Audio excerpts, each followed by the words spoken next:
또 한 가지는 저게 온전한 11조란 무엇입니까? 실수령에게서 10분의 1을 해야 하는지 아니면 월급 명세서에 적힌 금액에서 10분의 1을 해야 하는지요. 여기 이제 어떤 사람은 또 11조 무용론 주장하는 사람이 있잖아요. 근데 아닙니다. 11조는 율법에 속한 것이 아니고 율법 시대에 있기 전에도 있었습니다.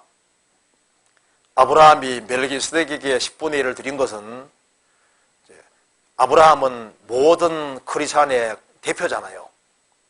아브라함이 멜기스덱에게 10분의 1을 드린 것은 멜기스덱에 반차 쫓는 영원한 제사장이 바로 예수님이고 예수님이 교회의 머리로 있는 겁니다. 우리를 구원하신 분이 주님이시고 무리를 이루신 분이 주님이시고 우리 가운데 머리로 계신 분이 주님이시기 때문에 교회 안에 머리로 주님이 계시기 때문에 그 안에 11조 하는 것은 주님께 직접 하는 거예요.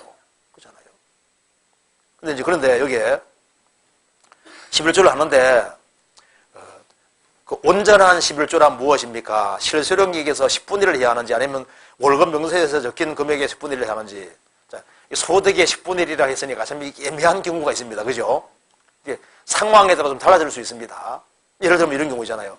월급 명세서를 해서 빚을 많이 져가지고 빚 떼고 하면은 사업이 실패해가지고 빚을 제하고 이렇게 하면은 실수령액이 너무 적은 경우도 있잖아요. 그렇죠? 그리고 이제 여러 가지 상황 변수가 생길 수 있는데 10분제를 일단 하는데요. 자기 마음속에서 갈등이 생기면 어떻게 하면 됩니까? 더 하면 돼요. 이게 온전한 11조라는 것은 꼭 10분의 1만 말하는 게 아닙니다. 온전한 11조는 꼭 10분의 1만 하려고 하는 것도 온전한 11조가 아니거든요.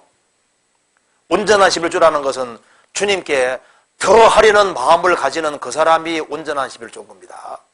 그래서 내 마음속에 인색한 마음이 생기면요, 더 해버리면 되는 거예요, 조금 더. 그죠? 갈등이 생기면 더 하면 되는 겁니다. 아, 내가 헌금하려고 딱 보는데, 보니까, 아니, 너무 많잖아. 자기 마음속에 그렇게 떠오르면요, 많아! 확 집어넣고, 더 적극적으로. 아, 많아! 그 인색한 마음을 확 죽이고, 더 집어넣고, 그래서 적극적으로 주님께 더 하는 걸 배워야 되는 거예요. 그럼 자기가 이제 소득의 11조라고 되어 있으니까 잘 보시면요. 자기가 알아요. 자기가 넉넉한 마음으로 하는지 10분을 다 계산해서 최대한 적게 해가지고 그렇게 하는지 그거 아시잖아요. 주님이 아실 겁니다. 그래서 온전한 11조라는 것은 넉넉한 마음으로 하는 걸 말하는 겁니다. 넉넉한 마음으로. 어떤 사람이 집이 몇 억짜리 집이 있는데요. 몸이 병들은 겁니다. 그래서 이제 죽게 생긴 겁니다. 그래서 하나님, 제가 제 병만 낫게 해주시면 제가 집을 하나님께 바치겠습니다. 근데 이제 기적적으로 나았거든요. 그런데 집을 바치겠다 했으니까 이제 인색이 지잖아요. 그래서 머리에 궁리를 했습니다. 그래서 이제 집을 판다고 딱 해놓고 집은 예를 들어서 200만 원. 단 여기 우리 앞에 있는 나무가 있는데 나무는 3억 5천입니다. 꼭 이 집을 사는 사람은 반드시 나무를 사야 됩니다. 해가지고 이제 팔아가지고 3억 5천은 자기가 챙기고 200만 원 바치다 그러잖아요. 집 팔고 준다고 했으니까 말씀대로 했다는 거예요. 그건 잘못된 마음이잖아요.